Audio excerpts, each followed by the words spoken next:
For 39 years, I've tried to be a better chiropractor. And what I mean by that is this.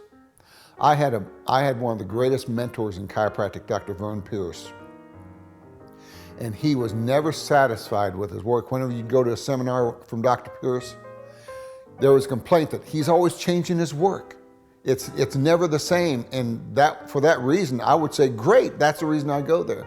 And the same thing is true with my practice. When I walk into a room with a patient, I have no preconceived idea of what I'm going to find. Because if I have a preconceived idea, I'm going to limit myself to what I look for. And so as our patients prepare to see me, the men come in and take off their shirts, and the women put on the gown, because I want to see the skin of the back. I want to be able to assess the spine visually with my fingers, with my instrument reading. I put up their x-rays every time.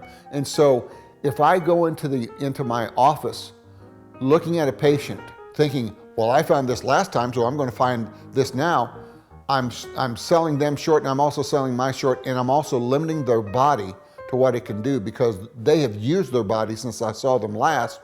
Or if it's a new patient, I have no idea what I'm getting into. And so it's a matter that whenever I've spent the last 39 years looking for the better adjustment, looking for the better analysis.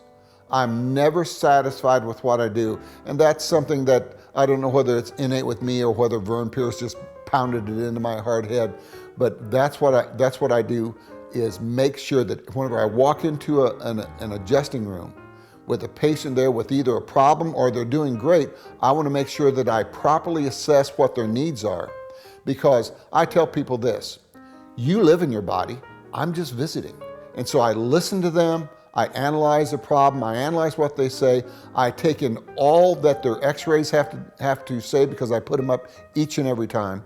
I take an instrument reading before I work on them, after I work on them, to appraise what I've done and to assess what I've done, to make sure that when I walk out of that room, that person is better than what I found them.